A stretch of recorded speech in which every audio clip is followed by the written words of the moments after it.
Ada beberapa hal yang cukup menarik bagiku di pertandingan timnas U17 melawan Panama tadi malam, dan akan aku rekap dengan pertandingan timnas melawan Ekuador di pertandingan pertama gitu. Gini, di pertandingan pertama melawan Ekuador, kalau aku bilang bahwa pertama Indonesia itu cukup bermain bagus lah kayak itu. Artinya mereka bisa build up dari bawah, mereka bisa main dari bawah, nggak yang terburu-buru untuk mengalirkan bola ke depan kayak timnas era era 2000 ya 2010-an sampai 2000, intinya sebelum Sintayong datang lah kayak gitulah permainan timnas pada babak kedua pada saat melawan Ekuador. Cuman di babak pertama mereka bisa bermain apa ya, bisa bermain dari bawah gitu dengan dimotori oleh pemain nomor 10 si Jidabin ya, pemain yang berkebangsaan Korea itu gitu. Ini pemain kalau menurutku pribadi ini pemain ya skillful ya. Kerasaku semua kita sepakat ini pemain skillful, memiliki skill mungkin di atas rata-rata bagi seluruh pemain yang ada di timnas. Mungkin secara skill mungkin dia berada di atas pemain yang ada di timnas sekarang gitu, yang U17 ya kayak gitu. Nah, cuman kembali lagi ya, namanya mereka masih U17, masih di bawah 17 tahun, jadi ya masalah fisik, masalah mental, masalah visi itu kan masih perlu diasah lagi. Mungkin pemain itu visinya baru betul-betul hebat itu kan ya sudah memasuki usia senior, misalkan ya minimal 9 dia mungkin 20 sampai 23 tahun, 24 tahun, disitulah para pemain itu mengasah visi gitu. Nah, di 17 sampai 19 atau 20 tahun kan itu kan pemain masa-masanya pemain meraih untuk meningkatkan fisik dan juga mental, belum bicara visi gitu. Karena pemain usia mereka harus diberikan kesenangan, kebahagiaan ketika bermain. Jangan dibebani dulu untuk belajar ini itu dan lain sebagainya gitu. Nah, itulah yang kalau aku bilang terkait dengan pemain nomor 10 ini. Cuman ya kekurangan dia kembali lagi, dia selalu ingin membuktikan dia bisa dribbling, dia bisa melewati satu dua pemain. Apakah bagus? Ya bagus kalau lewat. Kalau nggak lewat kan malah menjadi bumerang gitu. Artinya kita bisa di counter attack dan juga bisa kebobolan kayak gitu. Nah, kemudian ya kita bisa cetak satu gol, kemudian kita dapat satu poin which is good karena lawan Ekuador gitu. Nah, kalau kita masuk ke kalau kita masuk ke pertandingan tadi malam lawan Panama gitu, secara di atas kertas kan seharusnya ya kita bisa menang ya atas Panama. Panama ini kan mainnya Indonesia jelek, lebih jelek lagi Panama. Panama itu kan beruntung dapat golnya dari skill individunya nomor 10 atau 11 gitu kan. Itu juga seharusnya kita bisa dapat gitu karena 3 lawan 1, bisa-bisanya 3 pemain belakang dilewati oleh satu pemain gitu, yang seharusnya mereka bisa dapat gitu, yang bahkan kalau Kubeling itu seharusnya nggak gol karena kan keseimbangan dia sudah mulai hilang, tapi dia masih bisa menyentuh, finishing touch-nya itu cukup bagus lah kayak itu sehingga melewati lengan kiper kayak gitu.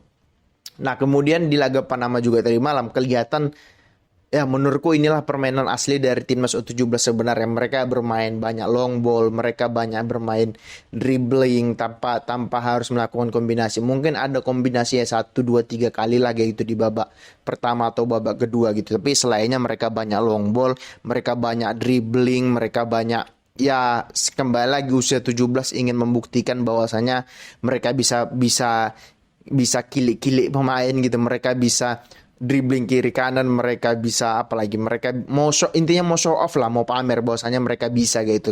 Ya wajar kayak gitu, itu hal yang lumrah karena mereka masih 17 tahun, masih darahnya para remaja lah kayak gitu. Nah, tapi kan ya alangkah lebih baiknya, ini kan semuanya tergantung pelatih ya. Kalau pelatih bilang jangan main long ball, jangan main banyak dribbling, mereka pasti akan ikut. Karena kalau mereka nggak ikut, mereka pasti akan diganti kayak gitu loh, ngerti nggak? Jadi ya kembali lagi ini terkait dengan pelatih. Dan juga ya wajar dalam artian begini juga, wajar mereka bermain demikian karena persiapannya juga kan nggak panjang kayak gitu. Penunjukan Piala Indonesia menjadi tuan rumah Piala Dunia itu kan baru di tahun ini gitu, nggak ada persiapan yang cukup panjang mungkin kayak tim-tim Eropa yang mungkin ya udah trial ke sana kemari selama setahun terakhir. Kalau Indonesia sih rasaku nggak memiliki persiapan sepanjang itu. Jadi menurutku wajar kalau secara chemistry, secara fisik, secara mungkin mental mungkin masih berada di bawah tim-tim lain kayak gitu, ngerti nggak? Ya kemudian kalau kita mau masuk lagi pada saat lawan Panama tadi malam, ya selain golnya si Kakak itu dia bisa cetak 2 gol, cuman aku agak menyayangkan aja selebrasi dia yang joget-joget kayak Vinicius yang begitu. Merasaku di usia 17 tahun nggak, pemain-pemain kayak mereka harus diajari untuk menjadi pemain yang low profile, yang rendah hati gitu, bukan pemain yang sombong. Yang itu kan artinya ya memang akan ada dua sisi pendapat gitu. Ada yang mengatakan ya dia bebas aja gitu mengekspresikan karena dia sudah cetak gol. Cuman aku lebih condong kepada nggak perlu deh yang kayak gitu, karena kalau dia joget-joget kayak gitu, pemain lawan itu tidak senang ataupun tidak tidak terima dengan selebrasi dia, ya pemain lawan itu akan berusaha untuk mencedera dan bermain kasar kepada dia, yang ujung-ujungnya apa? Yang ujung-ujungnya dia bisa menjadi cedera kayak gitu. Nah, jadi menurutku ya harus diajari low profile lah sejak dini kayak gitu loh. Karena ya emangnya mereka siapa? Kecuali nama mereka Vinicius. Vinicius sudah menang UCL, udah menang Piala Dunia antar klub, main di Piala Dunia, main apalagi juara Liga Spanyol gitu, masuk Ballon d'Or mungkin gitu.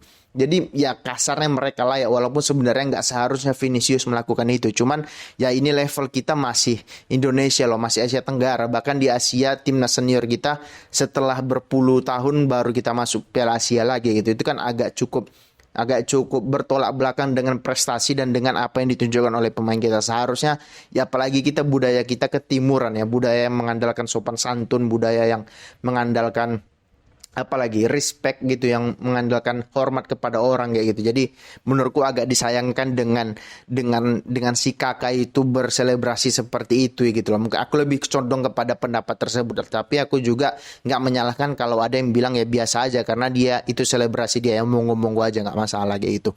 Nah, kemudian setelah gol itu gitu kan, setelah gol itu ya pertandingan berjalan membosankan ya. Artinya ya si Panama juga nggak banyak crossing, bahkan crossingnya juga nggak sampai gitu, banyak dihalang oleh back, oleh kiper, oleh bahkan ya jelek lah. Artinya mereka cuma bisa main crossing tapi crossingnya juga nggak sampai. Kalau Indonesia crossingnya juga nggak sampai, long ballnya juga nggak sampai, skill individunya juga nggak kelihatan, bahkan passingnya juga nggak kelihatan. Jadi ya sangat complicated kayak gitu ya. Inilah sepak bola Indonesia sesungguhnya kalau misalkan tidak ada persiapan. Bahkan kalau ada persiapan juga nggak sebagus itu juga gitu. Cuman ya aku cukup cukup apa ya cukup cukup interest, cukup tertarik dengan satu pemain selain nomor 10 itu, yaitu kapten timnas itu si Iqbal. Ini pemain menurutku mempunyai leadership yang mungkin aku nggak kebayang aja di masa depan back kita 3 di belakang itu Iqbal ini, kemudian Rizky Ridho ataupun Elkan Bagot,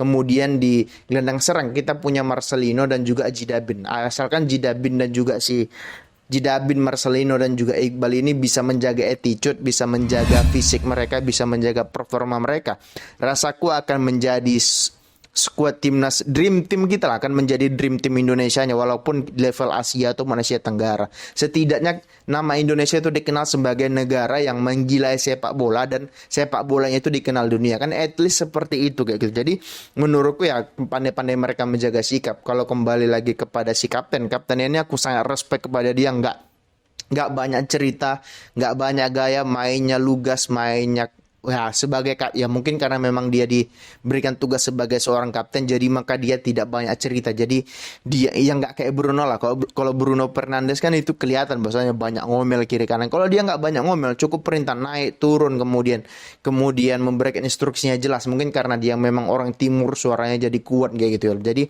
kalau menurutku aku cukup respect dengan pemain timnas kita ini. Belum lagi kalau kita bicara goalkeepernya, feelingku goalkeeper kita yang U17 ini bisa bermain build up. Artinya dia itu adalah ball playing goalkeeper dan juga badan dia kan tinggi, kemudian badan dia berisi. Kalau dibandingkan dengan Nadeo, dibandingkan dengan Hernando, yang kiper timnas kita kan kalau nggak Hernando kemudian Nadeo kan di antara dua mereka. Kalau dibandingkan dengan ini, rasaku feelingku ya lebih atletis atau lebih proporsional badan yang usia 17 ini, karena dia tinggi dan juga berisi. Kemudian dia juga berani ngomong, artinya dia lebih speak up lah, lebih aktif untuk berkomunikasi dengan back, dengan pemain lawannya kayak gitu. Jadi dengan pemain lainnya kayak gitu. Jadi kalau menurutku ini salah satu pemain yang cerah. Jadi kalau menurutku mereka bisa dididik dengan benar sama Bima Sakti ataupun Shin Taeyong, menurutku ya Indonesia akan punya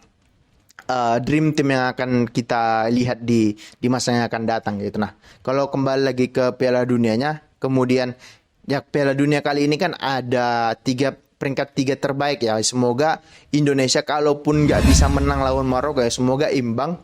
Kalau imbang mungkin kita bisa masuk babak knockout melalui jalur tiga terbaik ya gitu, nggak masalah gitu, yang penting kita bisa melihat timnas kita bermain di Piala Dunia. Kan lucu aja, kita tuan rumah tapi kita melihat dari babak knockout sampai final kita hanya melihat tim luar bermain di Indonesia, artinya kita hanya sebagai penyelenggara tapi bukan seperti peserta gitu, ngerti nggak? Itu dulu deh yang akan aku sampaikan ya. Bagi kalian yang suka silahkan di subscribe, di komen, dan di like. Bagi kalian yang nggak suka nggak apa-apa, di skip aja. Oke, terima kasih. Ciao.